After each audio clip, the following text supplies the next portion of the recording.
Now gather round, cowpokes and greenhorns alike, 'cause today we're taking a gander at one of the most ambitious, temperamental, and downright frustrating six-shooters ever to ride in a desperado's waistband, the Colt model of 1877, better known as the Thunderer. And if that name don't stir up visions of gun smoke, saloons, and poker chips flying through the air, well then, partner, you might just be in the wrong video.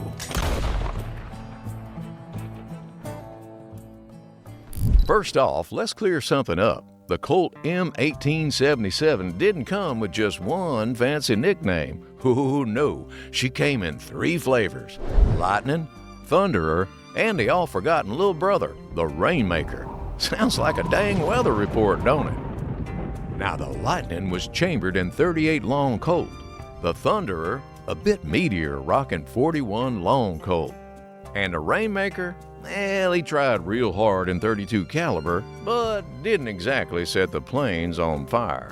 Now, the M1877 was designed by a clever fella named William Mason, same hombre who helped whip up the legendary Colt single-action army.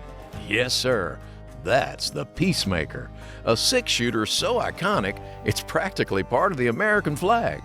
But old Mason, he wanted to go fancy. He gave the M1877 something no other American revolver had done right before: a double-action trigger. Now here's where the Thunderer and its weather-named kin start strutting a little too fancy for its own spurs. You see, the Colt M1877 was the first American-made double-action cartridge revolver. That's right, it was trying to bring six-gunning into the future. But just like trying to teach a mule algebra, innovation don't always come easy. The guts of this revolver were more complicated than a poker game in a ghost town saloon. The trigger and the hammer worked together in a way that looked mighty impressive on paper.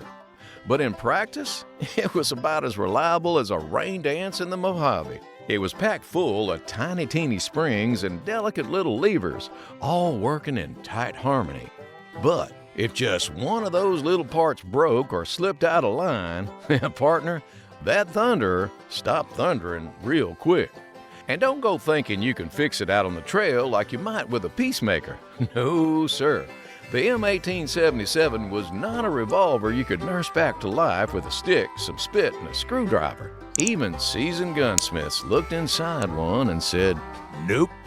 That's why it earned the not-so-loved nickname, the Watchmaker's Nightmare. And let me tell you, if you ever try to fix one, you'd wish you were working on a watch instead. Now, for those not speaking gunslinger, a double-action revolver lets you just pull the trigger, and the hammer cocks and drops all in one smooth move, faster shots, less thumbing the hammer back. In theory, that makes you the fastest draw this side of the Rio Grande. In theory. But here's where the Thunderer gets mighty particular. That fancy double-action mechanism? It was more complicated than a love triangle in a cattle drive. Gunsmiths took one look inside and called it the Watchmaker's Nightmare. If it broke, which it loved to do, you'd need either a genius or a magician to fix it, or maybe a bottle of whiskey and a hammer. The insides of that thing had so many little bits, springs, and levers, it was like trying to rebuild a pocket watch while riding on a bucking bronco. And if you tried shooting it too fast, it might just up and decide, nah, I'm done working today.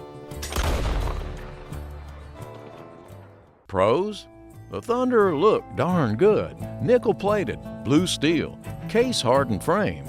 This was a flashy piece for a flashy fella. You could get it with barrel lengths from 2.5 inches to 7.5, with or without an ejector rod. Slim, slick, and set real nice in a gambler's waistband. Cons? Well, she was like a saloon piano. Pretty to look at, but liable to go out of tune at the worst possible time. And then there's good old Doc Holliday, gambler, dentist, Southern gentleman, and a man apparently not afraid of a tuberculosis coffin fit. Doc carried a nickel-plated Thunderer to complement his trusty single-action army. He didn't just look good playing poker, he looked good shooting people over poker. Compared to the Colt single-action army, the Thunderer was the more sophisticated cousin. You know, the one who wore a monocle but still picked bar fights. It aimed to modernize, to speed things up, to bring Colt into the age of double action. But here's the truth of it, folks. The Thunderer ran before it could walk. Colt would eventually get it right with later models like the 1878 and the 1892. But this little revolver, she was a high-maintenance beauty with a mind of her own. So, should you love the Thunderer? Well, that depends. If you're the kind of person who enjoys polishing your guns more than shooting them, loves a flashy piece on the hip, and ain't afraid of taking your revolver to the gunsmith more often than your horse to the blacksmith, well then, partner, the Thunderer might be just your kinda crazy. But if you want reliability, durability, and something that'll still go bang after 100 years and a few barroom tosses, stick with the Peacemaker.